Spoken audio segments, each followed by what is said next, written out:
আসসালামু আলাইকুম কাকা, কি করেন? এই যে বসে আছি।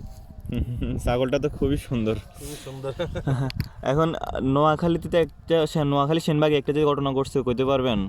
ওই যে কাবিলপুরের কথা বলতেছো? হ্যাঁ হ্যাঁ, ওইটার কথাই বলতেছি। তো ওইটা তো জানবো না কি লেগেছে, তো আমি প্রবাসীদেরকে নিউজ মানে প্রবাসীদেরকে নিয়ে নিউজ করি, আমি এই বিষয়টা জানবো না?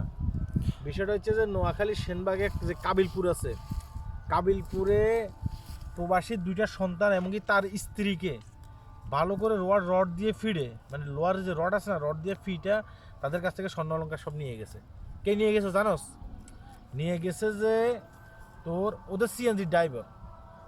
আমি মানে বাড়িতে আসার পর আমি দেখতেছি যে যতগুলো মানুষ প্রবাসে থাকে সবার স্ত্রীর একটা করে পার্সোনাল সিএনজি ড্রাইভার আছে।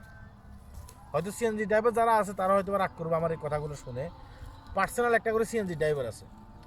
তো দেখা গেছে কি সে হয়তো দেখা গেছে কি তাদের যে গ্রাম আছে, গ্রাম থেকে কোনো একটা জেলা শহরে যাবে, ডক্টরের কাছে যাবে, হসপিটালে যাবে, যেইখানে যাবে ওই পার্সোনাল সিএনজি ড্রাইভারকে ফোন করে প্রবাসীর স্ত্রী।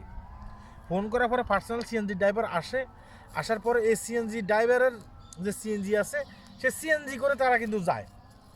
হ্যাঁ, সব জায়গায় যায়। তো যাওয়ার সময় অনেক ক্ষেত্রে সুখ দুঃখের কথা বলে সিএনজি ড্রাইভারের সাথে। আমার স্বামী বিদেশ থেকে 1 ভরি স্বর্ণ পাঠাইছে, আমার স্বামী বিদেশ থেকে এই যে 3টা কানের দুল পাঠাইছে, আমার স্বামী বিদেশ থেকে এখন 5 লাখ টাকা দিছে। এইভাবে কিন্তু অনেক সিএনজি ড্রাইভারদের কাছে অনেক প্রবাসীর স্ত্রীরা কী করে, তাদের এই যে গোপন কথাগুলো বলে দেয়। এখন সিএনজি ড্রাইভাররা কী করে অনেক ক্ষেত্রে, আমি সব সিএনজি ড্রাইভারকে বলছি না, কিছু কিছু সিএনজি ড্রাইভার কী করে এই কথাগুলো কিন্তু তাদের মেমোরিতে রেখে দেয়। পরবর্তীতে ওই হয়তো রাতের বেলা কী করে ডাকাইত লাগাই যায় ওই বাড়িতে। মানে সিএনজি ড্রাইভার বলে যে ওই বাড়িতে স্বর্ণ অলঙ্কার আছে, ওই বাড়িতে এটা আছে এটা আছে। কীভাবে জানে?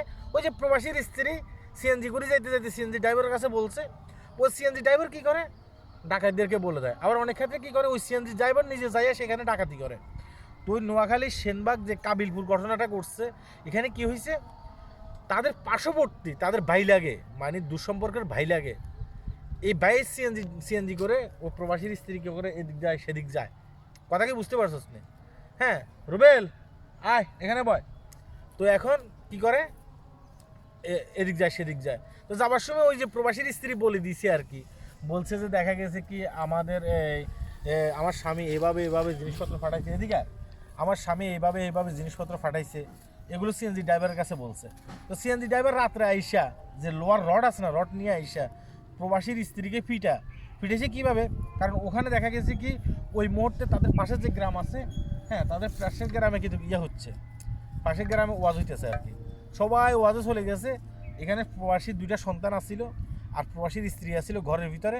2টা স্ত্রী কী করছে, পরবর্তীতে দেখা গেছে কি যারা শুয়েছিল ওই সিএনজি ড্রাইভার ওই সুযোগটা নিচ্ছে, সবাই ওয়াজে চলে গেছে, কোনো পুরুষ কেউ ছিল না। আইসা লোয়ার রড দিয়ে ভালো করে ফিটাইয়ের স্বর্ণ অলঙ্কার লয়ে গেছে, আর এরা আদমরা হয়ে গেছে। ওই যে সিএনজি ড্রাইভার আছে সে মনে করছে যে এরা মারা গেছে, চলে গেছে। পরবর্তীতে এদের হোঁশ জ্ঞান আসার পরে শিখতে চেঁচামেচি করছে, সবাই আসছে, গ্রামবাসী আসছে, আসার পরে গ্রামবাসীর কাছে বলছে। পরের দিন পুলিশের কাছে গেছে, নোয়াখালী সেনবাগ থানায় যে পুলিশ স্টেশন আছে সেখানে গেছে, সেখানে গিয়া তারা মামলা করছে। হ্যাঁ, এই অবস্থা আর কি। তো আমি মূলত কথাগুলো কেন বলতেছি, অনেক প্রবাসীর স্ত্রীরা আছে সিএনজি ড্রাইভারের কাছে এখানে সেখানে তাদের গোপন কথাগুলো বলে বেড়ায়। হ্যাঁ, আপনার গোপন কথাগুলো কখনো বলবেন না। গোপন কথাগুলো বলতে গেলে অনেক ক্ষেত্রে এই সিএনজি ড্রাইভারের মতো আপনার ঘরে লুট হয়ে যেতে পারে, এবং কি এই প্রবাসীর স্ত্রীর মতো আপনার মাথায় অনেক ক্ষেত্রে আঘাত আসতে পারে। ভিডিওটি মূলত এইটা মানে এই জন্যই করতেছি আর কি, সতর্কমূলক ভিডিও। সবাই শেয়ার করবেন। আল্লাহ হাফেজ।